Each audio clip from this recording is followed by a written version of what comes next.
Hi, I'm Rhoda Draws, and I'm an urban sketcher. I specialize in sketching fast and loose, whether it's people or buildings or scenery or landscapes or urban scapes. And today I'm going to introduce you to my toolkit, my sketch pack, and also demonstrate some techniques for drawing people fast and loose. So this is the bag that I wear around my neck, and have a number of items in it. I'll just show you. I've got three kinds of pens. Let me switch to the other camera so I can demonstrate what I'm talking about here. Demonstrate how these items work. So I'm going to switch camera.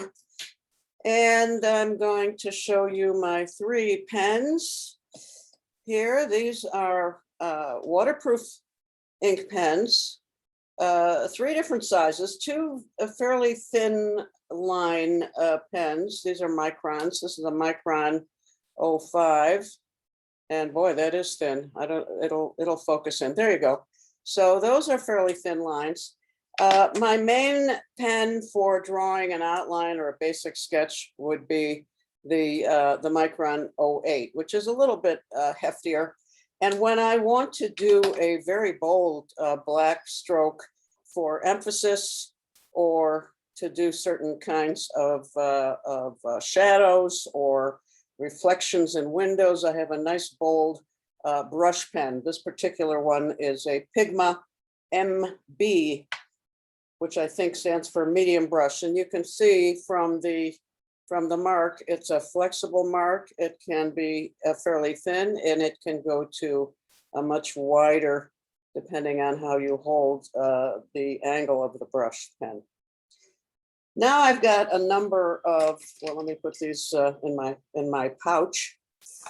Now I have a handful of water-soluble colored pencils, which I use generally after the ink lines are established, but there's no necessarily, there's no formula for that. But if I want to make a stroke, or if I want to fill in an area quickly with color, this is my grip. I don't use a, let's call this the writing grip.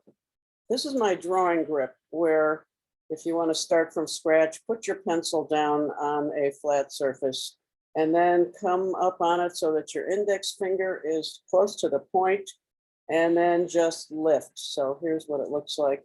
And this is the kind of stroke you can get when you're using this, what I call the side stroke, as opposed to, you know, the writing grip.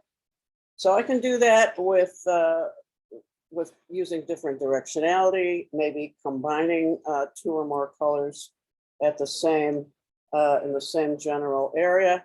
And then when I want to dissolve these marks, I can use water, because, and the water that I use is in this very handy water brush. So that we're gonna be getting kind of a low rent watercolor effect here. Notice that I can get some richer color when I apply water to dissolve the pigment. I use a piece of a sock on my non-drawing wrist so that I can wipe and control the flow of my water brush. That's very handy also. So let's just do a little bit more of that. Got some nice deep purple there. I don't necessarily want to completely smooth all the strokes. I like to have a bit of a rough texture, and also some variety in terms of wet and dry. So that is the function then of the water brush. You just fill it with tap water by unscrewing the barrel.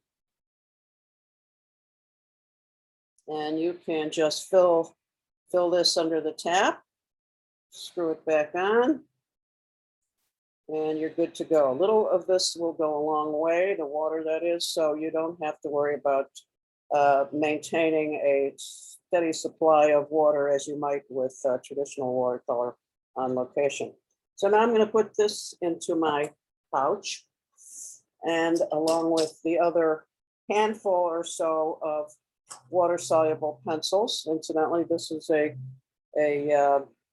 pencil sharpener with a little reservoir, so you're not going to leave a mess if you're working an indoor venue. This is an unusual pencil. It's a rainbow pencil. It's not water soluble, but and that's my choice because I like to be able to mix and match certain different kinds of techniques. But here, all you got to do to get a different color is to just kind of gently tilt your hand, and you're getting some very interesting effects there. So I'll put that in my pouch. And now I would like to show you how to approach drawing the gesture of a figure. And I'm going to take a photo here. And let's see what we can do in terms of creating a very, very quick rendition of this pose, this gesture. So I think I'll take one of my pencils out, maybe the orange one. I don't want it to be too dark. And right over here, I'm going to do as best I can in a single stroke and looking only at the photo and not so much at the at my drawing. That was a blind stroke, meaning simply that I was not looking down at my paper, but I was looking only at the source. And it's not perfect by any means, but the perfection is not what we want. However, it would be good to have better proportions, and I will fix that then with maybe a separate color so that I can show you how to proceed in the next step.